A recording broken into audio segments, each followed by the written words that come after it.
জুলাই গণ অভ্যুত্থান স্মৃতি জাদুঘর হবে ভবিষ্যৎ প্রজন্মের কাছে পূর্বসূরিদের সাহসিকতা আর বিতাড়িত ফ্যাসিস্টের মুখোশ উন্মোচনের প্ল্যাটফর্ম।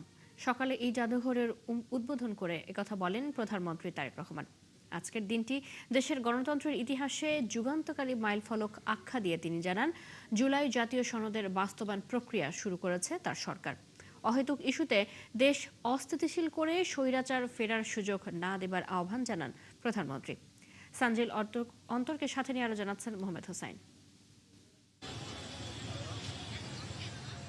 নানা জল্পনার পর অবশেষে সেই মাহেন্দ্রক্ষণ। দেশের গণতান্ত্রিক সংগ্রামের ইতিহাসে অবিস্মরণীয় মাইলফলক জুলাই গণ অভ্যুত্থানের গৌরবময় স্মৃতি সংরক্ষণ ও সংগ্রামের প্রকৃত ইতিহাস নতুন প্রজন্মের কাছে তুলে ধরতে এই জাদুঘর।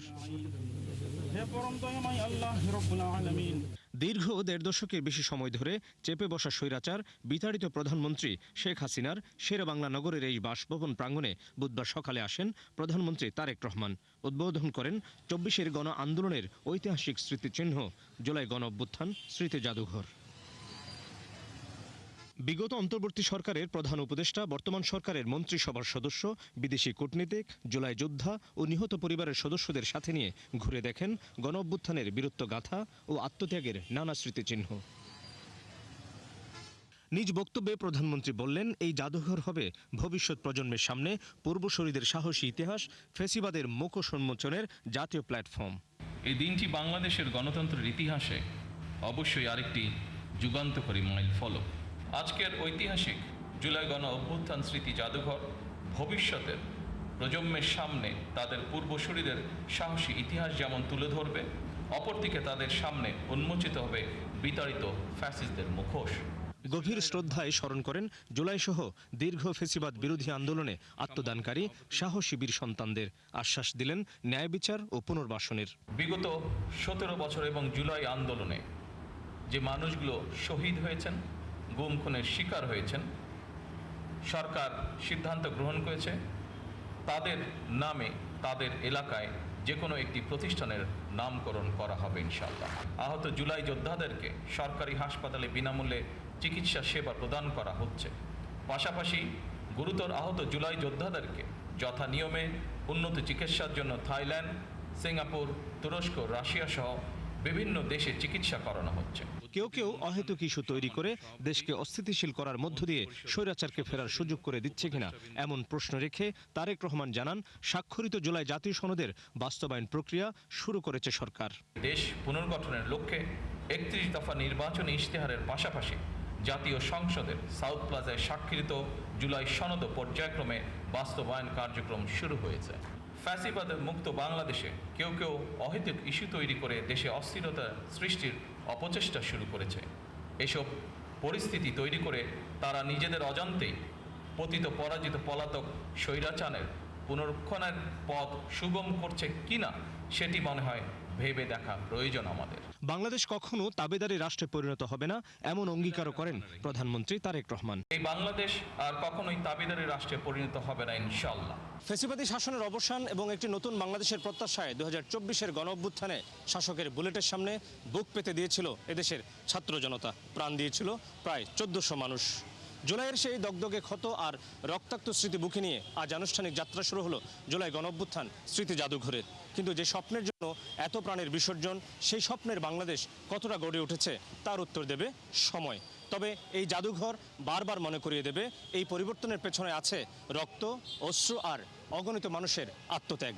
মোহাম্মদ হোসাইন, ৭১, ঢাকা। এদিকে সরকারের সার্বিক আচরণে আরেকটি বিপ্লব অনিবার্য হয়ে উঠেছে বলে হুঁশিয়ার করেছেন জামায়াতে ইসলামীর আমির ডাক্তার শফিকুর রহমান। ক্যাম্পাসগুলোতে ছাত্র, শিক্ষক সবাই আতঙ্কে আছেন দাবি করে তিনি বলেন, আক্রমণ হলে সবাইকে প্রতিরোধ করে তুলতে হবে। গণভোটের রায় নিয়ে আপোষের জন্য চাপ দেওয়া হচ্ছে বলেও দাবি করেন বিরোধী দলীয় নেতা। আজ রাজধানীতে ১১ দলীয় ঐক্যের গণসমাবেশে তিনি এসব কথা বলেন। বিস্তারিত শাহিদুজ্জামান সাকিবের রিপোর্টে।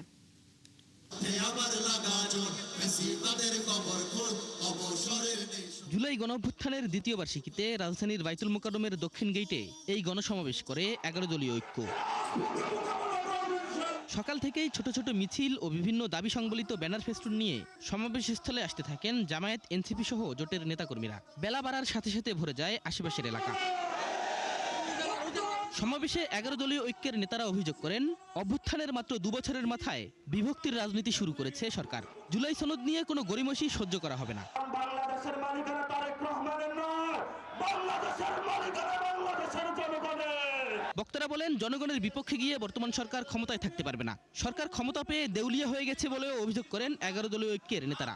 আমাদেরকে এমন জায়গায় ধাক্কায় নিয়ে যাবেন না যেখান থেকে আপনাদের পতন শুরু হবে।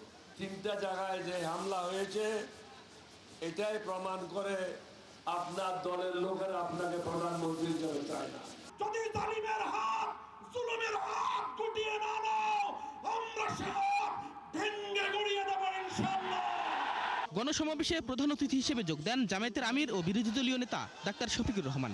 এ সময় তিনি বলেন, বিতর্কিত কর্মকাণ্ডে জাতির সামনে নিজেদেরকে প্রতারক হিসেবে প্রমাণ করেছে সরকার। কার সাথে আঘাত করে জাতির এই দাবিগুলোকে উপেক্ষা করা হচ্ছে আমরা জানতে চাই। এ জবাব প্রধানমন্ত্রীকে দিতে হবে। 70 ভাগ মানুষের রায়কে অপমান করবেন না, অপমান করে বাঁচার পথ খুঁজে পাবেন না। আমরা শিক্ষাঙ্গনের ছাত্র, শিক্ষক, কর্মচারী সবাইকে বলবো, ফ্যাসিস্ট যেখানেই প্রতিরোধ সেখানে। বাংলার জমিনে নতুন কোনো ফেসিবাদ সহ্য করা হবে না বলে হুঁশিয়ারি দেন বিরোধী দলীয় নেতা। দেশের 12টা বাজবে আর আমরা বসে বসে আঙুল চুষবো। সব থেকে মনে হচ্ছে আরেকটা অনিবার্য বিপ্লব আসন্ন।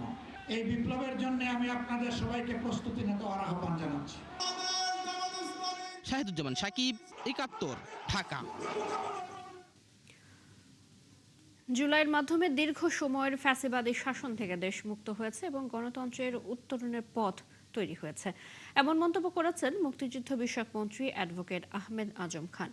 সকালে জুলাই গণ অভ্যুত্থানের 2 বছর পূর্তিতে শহীদদের স্মরণে শাহবাগে জুলাই স্মৃতিস্তম্ভে শ্রদ্ধা নিবেদন শেষে তিনি এসব কথা বলেন। এ সময় প্রতিমন্ত্রী ইশরাক হোসেন হুঁশিয়ারি দিয়ে বলেন, ফ্যাসিবাদী শক্তি ফিরে আসার চেষ্টা করলে তা প্রতিহত করা হবে। আরও জানাচ্ছেন সিফাত ফারুকী। একটি দুটি দিন করে 2 বছর কেটে গেছে, কিন্তু এখনো স্মৃতিতে অম্লান রক্তাক্ত সেই জুলাই। যেই দিনগুলোতে রাজপথে ছিল মানুষের ঢল, ছিল প্রতিবাদ আর প্রতিরোধ, সাথে ছিল স্বপ্নের বাংলাদেশ গড়ার তীব্র আকাঙ্ক্ষা। আর সেই দাবি আদায়ে দেশের মানুষ বেছে নিয়েছিলেন মৃত্যুর পথ। 2 বছর পর তাই দিনটিতে শহীদদের প্রতি শ্রদ্ধা জানিয়ে নতুন করে উচ্চারিত হলো তাদের আত্মত্যাগের কথা। সকালে শাহবাগের জুলাই স্মৃতিস্তম্ভে শহীদদের শ্রদ্ধা জানিয়ে মুক্তিযুদ্ধ বিষয়ক মন্ত্রী অ্যাডভোকেট আহমেদ আজম খান বলেন, জুলাই আন্দোলনে ভূমিকা রাখা সব পক্ষকে ঐক্যবদ্ধভাবে দেশ গড়তে হবে। জুলাই গণ অভ্যুত্থানের চেতনায় আমরা জুলাই সনদকে বাস্তবায়ন করব। বিএনপি সহ যে সকল রাজনৈতিক নেতৃবৃন্দ এবং রাজনৈতিক দল দীর্ঘ 18 বছর মাঠে থেকে আন্দোলন সংগ্রামে জুলাই গণ অভ্যুত্থানকে তৈরি করেছেন, আজকে তারা যেন দ্বিধা বিভক্ত না হন। এ সময় মুক্তিযুদ্ধ প্রতিমন্ত্রী ইশরাক হোসেন বলেন, নির্বাচিত সরকারকে নিয়ে যারা চক্রান্ত করছে এবং দেশকে অস্থিতিশীল করার চেষ্টা করছে তাদের মোকাবেলা করা হবে। আমরা ফ্যাসিবাদকে কোনোদিনও বাংলাদেশে যদি তারা ফেরত আসে, তাহলে তাদের এই গণহত্যার জন্য যে তাদের ফাঁসির রায় হয়েছে সেটিকে কার্যকর করার মাধ্যমেই তাদের বাংলাদেশের রাজনীতির ইতি টানা হবে ইনশাআল্লাহ। নির্বাচিত গণতান্ত্রিক সরকারকে অস্থিতিশীল করার মাধ্যমে দেশকে আবারও হুমকির মুখে ঠেলে দেওয়ার কোনো প্রচেষ্টা যদি করা হয়, আমরা রাজপথে রয়েছি। জুলাই শুধু একটি আন্দোলন নয়, এটি বাংলার ইতিহাসে স্থান করে নেয়া একটি প্রজন্মের স্মৃতি। তাই আয়োজন শেষ হলেও শহীদদের আত্মত্যাগের স্মৃতিকে ধারণ করে একটি বৈষম্যহীন, গণতান্ত্রিক ও মানবিক বাংলাদেশ গড়ার প্রত্যয়ই এখন সবার সামনে। সিফাত ফারুকী, 71, ঢাকা। এদিকে বিভিন্ন জেলায় বিজয় মিছিল, শহীদদের প্রতি শ্রদ্ধা নিবেদন, জুলাই যোদ্ধাদের প্রতি সংবর্ধনা সহ নানা আয়োজনে পালিত হচ্ছে জুলাই গণ অভ্যুত্থান দিবস। দিবসটি উপলক্ষে কোথাও কোথাও আয়োজন করা হয়েছে আলোচনা সভার। এছাড়া বিভিন্ন স্থানে জুলাই শহীদ পরিবার এবং যোদ্ধাদের সংবর্ধনা দিচ্ছে জেলা প্রশাসন। সহকর্মীদের তথ্য ছবিতে প্রতিবেদন। রংপুরে যথাযথ মর্যাদায় পালিত হচ্ছে জুলাই গণঅভ্যুত্থান দিবস। দিবসটি উপলক্ষে বুধবার সকালে বৃষ্টি উপেক্ষা করে নগরীর জুলাই স্মৃতিস্তম্ভে ঢল নামে সর্বস্তরের মানুষের। শহীদদের প্রতি শ্রদ্ধা জানান প্রশাসনের কর্মকর্তা সহ বিভিন্ন রাজনৈতিক, সামাজিক ও সাংস্কৃতিক সংগঠনের কর্মীরা। বর্তমান যে প্রজন্মের চাহিদা, বাংলাদেশ একটা গণতান্ত্রিক থাক, মানুষের অধিকার নিশ্চিত হোক। এই স্বৈরাচার সরকারের পতনের বিনিময় হাজারো হাজারো ভাই বোন গুম খুন থেকে তারা মুক্তি পেয়েছে। বরিশালে দিবসটি উপলক্ষে নগরীর আমতলা মোড়ে জুলাই স্মৃতিস্তম্ভে ফুল দিয়ে শ্রদ্ধা জানান তথ্য ও সম্প্রচার মন্ত্রী জহিরুদ্দিন স্বপন। এ সময় তিনি বলেন, শহীদদের মর্যাদা প্রতিষ্ঠায় সরকার দৃঢ় প্রতিজ্ঞ। আমরা ফ্যাসিবাদকে হটিয়েছি, সেই শহীদের রক্তের মর্যাদা প্রতিষ্ঠা করার জন্য দেশের অর্জিত গণতন্ত্রকে আমরা প্রাতিষ্ঠানিক রূপ দেওয়ার জন্য দৃঢ় প্রতিজ্ঞ থাকব। 24-এর গণঅভ্যুত্থান নতুন করে গণতান্ত্রিক বাংলাদেশ গঠনের সুযোগ তৈরি করেছে বলে মন্তব্য করেন বিদ্যুৎ, জ্বালানি ও খনিজ সম্পদ প্রতিমন্ত্রী অনিন্দ্য ইসলাম অমিত। যশোরে গণঅভ্যুত্থান দিবসের কর্মসূচিতে একথা বলেন তিনি। যে জন আকাঙ্ক্ষা যদি পূরণ করতে আমাদের চাই, তাহলে সকলকে ধৈর্য পরিচয় দিতে হবে, সকলকে সহনশীল আচরণ করতে হবে। বৃষ্টি উপেক্ষা করে ঠাকুরগাঁয়ে জুলাই শহীদ স্মৃতিস্তম্ভে শ্রদ্ধা জানান সব শ্রেণীর মানুষ। রাজশাহীতে শহীদদের আদর্শ ধারণ করে একটি ন্যায় ও বৈষম্যহীন বাংলাদেশ গড়ার কথা বলেন বিভিন্ন রাজনৈতিক, সামাজিক ও সাংস্কৃতিক সংগঠনের নেতাকর্মীরা। দিবসটি ঘিরে চট্টগ্রামে ভূমি ও পার্বত্য চট্টগ্রাম বিষয়ক প্রতিমন্ত্রী মীর মুহাম্মদ হেলাল উদ্দিন বলেন, আপামর জনসাধারণের জীবনমানের উন্নয়ন, শান্তি শৃঙ্খলা ফেরানো এবং বৈষম্য দূর করতে মানুষ জুলাই বিপ্লব করেছে। নরসিংদীতে শহীদদের প্রতি শ্রদ্ধা জানান সংসদ সদস্য সহ প্রশাসনের কর্মকর্তা ও সব শ্রেণী পেশার মানুষ। মাগুরায় সকালে নবগঙ্গা নদীর তীরে জুলাই স্মৃতিস্তম্ভে ফুল দিয়ে শ্রদ্ধা জানায় বিভিন্ন শিক্ষা প্রতিষ্ঠানের ছাত্রছাত্রী ও জুলাই শহীদ পরিবার সহ প্রশাসনের কর্মকর্তারা। জামালপুরেও যথাযোগ্য মর্যাদায় পালিত হয় জুলাই গণঅভ্যুত্থান দিবস। এছাড়াও সারা দেশের মতো মৌলভীবাজার, সুনামগঞ্জ, পটুয়াখালী, মেহেরপুর, রাজবাড়ী, সাতক্ষীরা ও খাগড়াছড়িতে নানা আয়োজনের মধ্য দিয়ে পালিত হচ্ছে জুলাই গণঅভ্যুত্থান দিবস। নূর তাজমিন নীর, ৭১। দর্শক, জুলাই গণ অভ্যুত্থান দিবস উপলক্ষে রাজধানীর মানিক মিয়া এভিনিউ শুরু হয়েছে ওপেন এয়ার কনসার্ট বর্ষা বিপ্লবের গান। এতে অংশ নিচ্ছেন দেশের জনপ্রিয় ব্যান্ড সহ বেশ কয়েকজন সঙ্গীত শিল্পী। কনসার্টের আরো খবর জানাতে আমাদের সাথে যুক্ত হচ্ছেন সহকর্মী রাশেদ আনিস। রাশেদ, কনসার্টের সবশেষ খবর আমাদের জানাবেন। সেখানে তো নিশ্চয়ই বৃষ্টিও হচ্ছে, এই অবস্থায় জনসমাগম কেমন দেখছেন?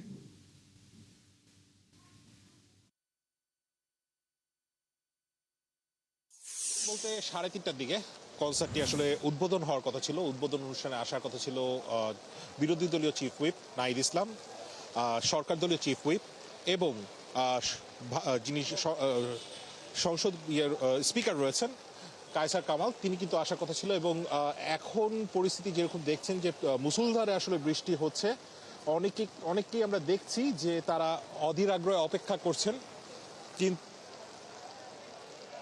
কিন্তু যে বিষয়টি আমরা দেখছি যে এখন পর্যন্ত কোনো অতিথি বা কেউ এসে উপস্থিত হননি। মূলত এই যে আয়োজন সেটি আসলে সার্বজনীন আয়োজন, তবে আজকে একই দিনে কিন্তু 2 জায়গায় কনসার্ট অনুষ্ঠিত হচ্ছে। একটি হচ্ছে সোহরাওয়ার্দী উদ্যান এবং আরেকটি মানিক মিয়া এভিনিউতে। এই আয়োজনের সাথে একটি বড় অংশ জুড়ে জড়িয়ে রয়েছে এনসিপি এবং এনসিপির অনেক নেতাদেরকেই কিন্তু আমরা দেখছি যে তারা এখন মঞ্চে আছেন, অবস্থান করছেন। সারা তুষার, ফরহাদ সোহেল এবং অন্যান্যদেরকেও দেখছি। আমরা একটু চেষ্টা করব যে ওনাদের সাথে কারোর সাথে কথা বলা যায় কিনা মঞ্চের উপর উঠে। তারপরও যদি হচ্ছিল একটু ডিটেলস একটু যদি বলতে চাই, তাহলে আজকে যে কনসার্টটি আয়োজন হচ্ছে মূলত 5 আগস্ট ঐতিহাসিক যে গণ অভ্যুত্থান, সেই ঐতিহাসিক গণ অভ্যুত্থানকে কেন্দ্র করে আজকের এই কনসার্ট আয়োজন করা হচ্ছে। এবং আজকের এই কনসার্টে মূলত গান গাইবেন অনেক সঙ্গীত শিল্পী, গান গাইবেন। তাদের মাঝে আর রয়েছে শিরোনামহীন আছে, এবং অন্যান্য আর্টসেল রয়েছে এবং আসিফ আবগরও গান গাবেন এবং অল্প কিছুক্ষণের মাঝে আশা করা যায় যে এই কনসার্টটি শুরু হবেন। বৃষ্টিতে ভিজে অনেকে দীর্ঘ অপেক্ষায় দাঁড়িয়ে রয়েছেন। ধারণা করা হচ্ছে 3:30 থেকে 1 ঘন্টা বিলম্ব হবে। 4:30 থেকে হয়তো উদ্বোধন অনুষ্ঠান হবে বৃষ্টি কমলে, এবং তারপর রাত 10টা-11টা পর্যন্ত এই কনসার্ট আয়োজনটি চলবে। চৈতি। রাশেদ, আমরা শুনছিলাম আপনি আছেন সেখানে, খোঁজ খবর রাখছেন, নিশ্চয়ই বৃষ্টি কমলে বা অনুষ্ঠান শুরু হলে আমরা আবারও যুক্ত হব। জুলাই অভ্যুত্থানের মাধ্যমে স্বৈরাচারী সরকারের পতন হলেও কাঙ্ক্ষিত প্রত্যাশার কতটুকু পূরণ হয়েছে? ছাত্র আন্দোলনের সামনের সারির নেতারা বলছেন, জেঁকে বসা একটি ব্যবস্থার পরিবর্তন কেবল 2 বছরেই সম্ভব নয়, তবে পরিবর্তনটা আনতে হবে সরকারকেই। আর বিশ্লেষকদের মতে অন্তর্বর্তী সরকারের আমলে ঘাটতি থাকলেও পরিবর্তনের প্রত্যাশা এখনো শেষ হয়ে যায়নি। ফরহাদ ইবনে মালিকের রিপোর্ট।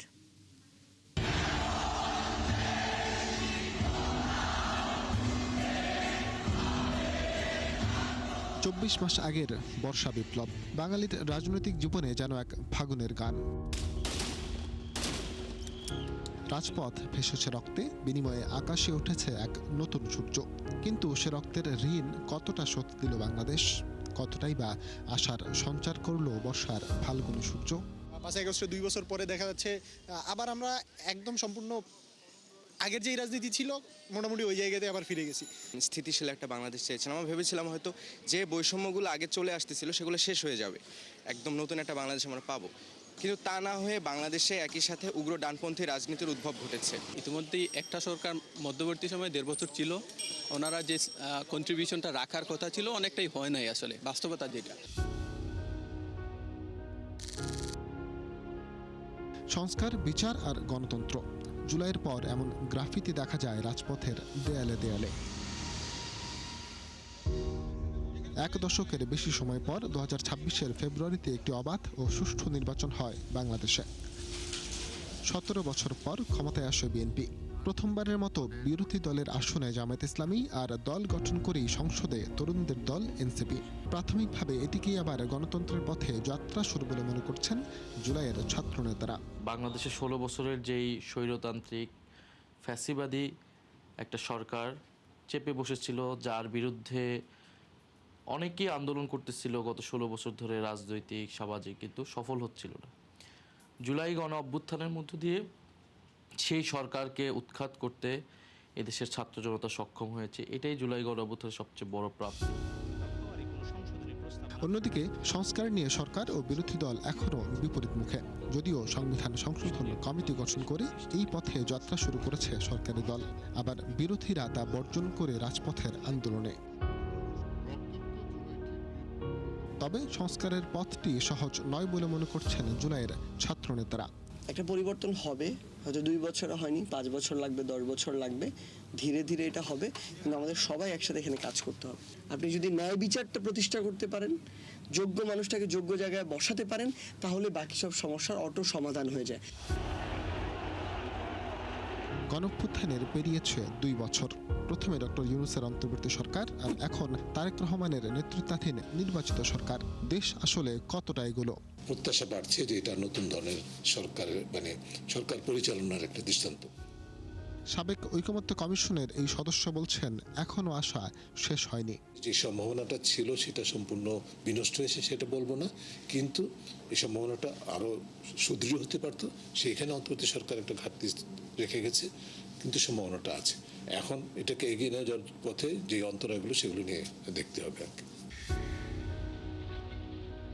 রক্তাক্ত জুলাইয়ের 2 বছর পর জুলাইয়ের আকাঙ্ক্ষা, নতুন বন্দোবস্ত, সংস্কার, বিচার সবকিছু নিয়ে ছাত্র জনতা, সাধারণ মানুষ বেশ কিছুটা হতাশ হলেও এই নতুন সরকারকে সময় দিতে চায় আরও একটু বেশি। তবে এর মধ্যে এই সরকার আবার এক স্বেচ্ছাচারী সরকারের রূপ না নেবে এমন প্রত্যাশা যেমন সবার, তেমনি জুলাইয়ের আকাঙ্ক্ষা বাস্তবায়নের কামনাও রয়েছে সবার। তবে এই সময় কতটা সময়ে গিয়ে রূপ নেবে তা কেবল এখন বলে দিতে পারে বাংলাদেশের ক্যালেন্ডারের পাতা। ফরহাদ ইবনে মালিক, 71, ঢাকা। জুলাই গণ অভ্যুত্থানের 2 বছর পার হলেও জুলাই সনদের সঠিক মূল্যায়ন করা হয়নি বলে অভিযোগ করেছেন খেলাফত মজলিসের আমির মাওলানা আব্দুল বাসিদ আজাদ। জুলাই সনদ বাস্তবায়নে টালবাহানা বা ফ্যাসিবাদী আচরণ করা হলে জনগণকে সাথে নিয়ে প্রতিহত করার হুঁশিয়ারি দেন তিনি। জুলাই গণ অভ্যুত্থানের দ্বিতীয় বর্ষপূর্তি উপলক্ষে সকালে জাতীয় প্রেস ক্লাবের সামনে সমাবেশে প্রধান অতিথির বক্তব্যে তিনি অভিযোগ করেন, সরকার জনগণের সাথে মুনাফেকি করছে। গুম, খুন, চাঁদাবাজি সহ জুলাই আন্দোলনের শহীদদের, হত্যাকারীদের অবিলম্বে দ্রুত বিচার নিশ্চিত করার দাবি জানান খেলাফত মজলিসের এই নেতা।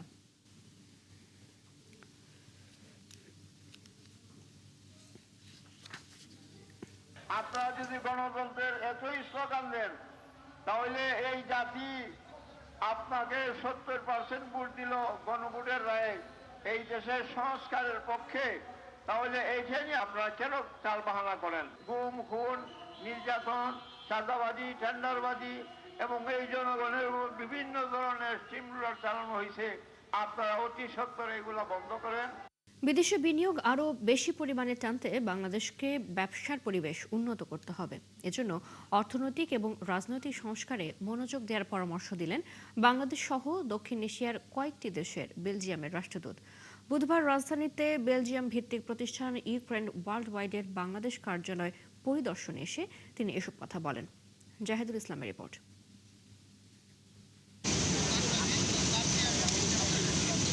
দেশে নৌপথে আনা পণ্যের খালাসে ট্রেনের ব্যবহার বাড়ছে। এসব আনা হয় বিদেশ থেকে। বাংলাদেশের চাহিদা পূরণে মনোযোগ দিয়েছে বেলজিয়াম ভিত্তিক প্রতিষ্ঠান ইউক্রেন ওয়ার্ল্ড ওয়াইড। প্রতিষ্ঠানটির বড় ক্রেতা মেঘনা গ্রুপ অফ ইন্ডাস্ট্রিজ।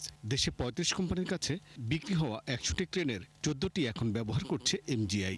ব্যবহারকারীদের বিক্রিত সেবা দিতে মেঘনা ইন্ডাস্ট্রিয়াল ইকোনমিক জোনে ওয়ার্কশপ স্থাপন করেছে ইউক্রেন ওয়ার্ল্ড ওয়াইড। ইউক্রেনের বাংলাদেশ কার্যালয় সম্পর্কে জানতে বুধবার প্রতিষ্ঠানটির ঢাকা অফিসে আসেন বেলজিয়ামের রাষ্ট্রদূত। এই সময় তিনি বলেন, বাংলাদেশের বিভিন্ন খাতে বিনিয়োগের সুযোগ আছে, তবে এজন্য কিছু সংস্কারের উদ্যোগ নিতে হবে। বাংলাদেশের বিভিন্ন খাতে বিনিয়োগের প্রচুর সুযোগ আছে, এজন্য কিছু জায়গায় সংস্কার প্রয়োজন। ব্যবসার অনুকূল পরিবেশ তৈরি হলে বিদেশিরা বিনিয়োগে আরও আগ্রহী হয়। বাংলাদেশে বিনিয়োগের জন্য বেলজিয়ামের ব্যবসায়ীদের অনুরোধ করা হবে বলেও জানান তিনি।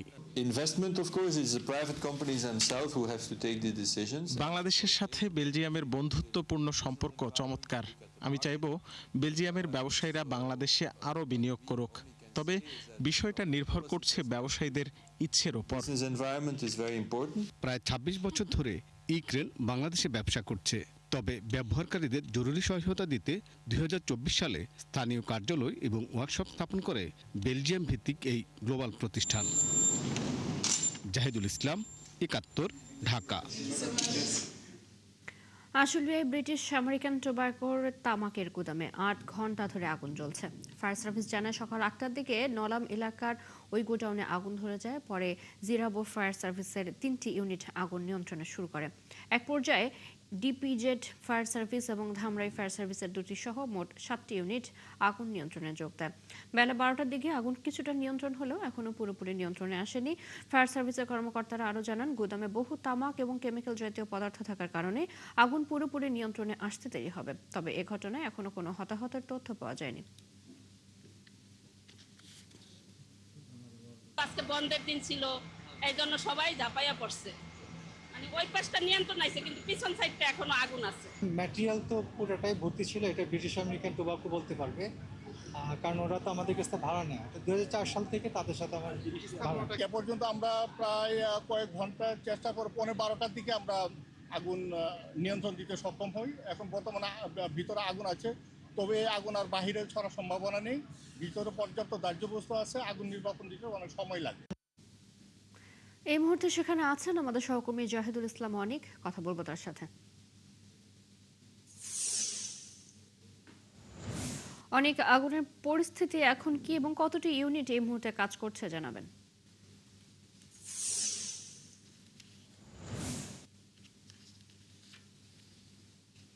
আশুলিয়ার নলাম এলাকা আপনাকে জানিয়ে রাখি, আজকে ঠিক সকাল 7:30টার সময় এই আশুলিয়ার নলাম এলাকায় অবস্থিত ব্রিটিশ আমেরিকান টোব্যাকো যে গোডাউনটি রয়েছে সেই গোডাউনে কিন্তু অগ্নিকাণ্ডের ঘটনা ঘটে এবং ঠিক তারপরেই কিন্তু এখানে ফায়ার সার্ভিসের মোট 6টি ইউনিট কিন্তু এসে এখন পর্যন্ত তারা আগুন নির্বাপনের জন্য কিন্তু কাজ করে যাচ্ছেন ফায়ার ফাইটাররা। আপনাকে জানিয়ে রাখি যে এখানে বেশ কিছু জায়গায় কিন্তু আমরা দেখেছি যে তামাক মজুত করে রাখা হয়েছিল। সেই তামাক মজুদের কিন্তু এখানে দুটি শেড, 1 নম্বর এবং 2 নম্বর শেড। এই 2 নম্বর শেড যেটি রয়েছে সেটিতে কিন্তু এই অগ্নিকাণ্ডের ঘটনা ঘটে। প্রায় দীর্ঘ 7 ঘন্টা অতিক্রম হওয়ার পরও এখন পর্যন্ত কিন্তু আমরা দেখতে পাচ্ছি যে আগুন নিয়ন্ত্রণ করতে পারলো, তারা কিন্তু নির্বাপন করতে পারেনি এবং এটি কতক্ষণ নাগাদ আর সময় লাগতে পারে সেটিও কিন্তু এখন নিশ্চিত করে বলতে পারছেন না ফায়ার সার্ভিসরা। দেখতে পাচ্ছেন যে ইতিমধ্যে এখন পর্যন্ত যে প্রধান যে ফটকটি রয়েছে এই 2 নম্বর শেডের, সে প্রধান ফটকটিতে কিন্তু এখন পর্যন্ত কিন্তু আগুন নিয়ন্ত্রণের কাজ করে যাচ্ছে। তাছাড়া এখানে ফায়ার সার্ভিস এখন অন্য একটি পন্থা অবলম্বন করছেন। যে সকল তামাকে আগুন লেগেছিল সেগুলো কিন্তু এখন নির্বাপন করে তারা বের করে নিয়ে আসছে, কারণ সেটি অনেক বড়। তার পেছনের সাইডে কিন্তু এখনো অগ্নুপাত কিন্তু হচ্ছে। আমরা দেখতে পাচ্ছি যে ইতিমধ্যে এখনো শেডের থেকে কিন্তু বিসম্ভব কিন্তু ধোঁয়া বশীভূত হচ্ছে। তাছাড়া এটা কতক্ষণ নাগাদ সময় লাগতে পারে সেটি কিন্তু নিশ্চিত করে এখনো বলা যাচ্ছে না। আর এর আশপাশে যারা স্থানীয় বাসিন্দারা রয়েছেন তারা যেমনটি জানিয়েছেন যে সকালবেলা তারা উঠে দেখেন যে এখানে অগ্নিকাণ্ডের ঘটনা ঘটে এবং তারপরে কিন্তু এর আশপাশে যে ধোঁয়ার কুণ্ডলী, যার কারণে কিন্তু স্থানীয় যারা আশপাশে বাসিন্দা রয়েছেন তারা কিন্তু অনেক কষ্ট হচ্ছে, যেহেতু এটি একটি তামাকজাত দ্রব্য। সেটি বশীভূতর ফলে তার যে নিকোটিনগুলো সেগুলো কিন্তু বাতাসে ছড়িয়ে যাচ্ছে, এমনটি কিন্তু আশঙ্কা করছেন স্থানীয়রা। সবশেষ এখানকার ফায়ার সার্ভিসে যারা রয়েছেন তারা এখন পর্যন্ত তাদের 6টা ইউনিট দ্বারা বেলা 11:30টার সময় তারা কিন্তু আগুন নিয়ন্ত্রণ আনেন, কিন্তু কতক্ষণ নাগাদ সময় লাগবে সেটি কিন্তু এখনো বলা নিশ্চিত করে বলতে পারছে না ফায়ার ফাইটার। আশা করা যাচ্ছে যে আগামী আরো কয়েক ঘন্টার মধ্যে সেটি নিরূপণ করা সম্ভব হবে। অনেক ধন্যবাদ আপনাকে। আমাদের সাথে আশুলিয়া থেকে যুক্ত ছিলেন সহকর্মী জাহিদুল ইসলাম অনিক। ভারী বৃষ্টিপাতে বেড়েছে তিস্তা নদীর পানি। সকাল থেকে পানি নীলফামারীর ডালিয়া পয়েন্টে বিপদসীমার অন্তত 13 সেন্টিমিটার উপরে ছিল, পরে কমে বিপদসীমার 9 সেন্টিমিটার উপর দিয়ে প্রবাহিত হচ্ছে। পানি উন্নয়ন বোর্ডের বন্যা পূর্বাভাস ও সতর্কীকরণ কেন্দ্র জানায় গত 24 ঘন্টায় তিস্তা অববাহিকায় 132 মিলিমিটার বৃষ্টিপাত রেকর্ড করা হয়েছে। এতে নদীর পানি বিপদসীমার 13 সেন্টিমিটার উপর দিয়ে প্রবাহিত হয়। এদিকে নদী তীরবর্তী নিম্নাঞ্চলে সামান্য পানি প্রবেশ করলেও এখনো পর্যন্ত বাড়িঘরে পানি প্রবেশ করেনি বলে জানান স্থানীয়রা। পানি উন্নয়ন বোর্ড জানিয়েছে সন্ধ্যা 6টার পর থেকে পানি কমতে শুরু করবে। এবং এই ছিল এখনকার আয়োজনে। সরাসরি সংবাদ এবং অনুষ্ঠান দেখতে চোখ রাখুন 71-এর ফেসবুক পেজে, সাবস্ক্রাইব করুন 71-এর ইউটিউব চ্যানেল, থাকুন 71-এর সাথে।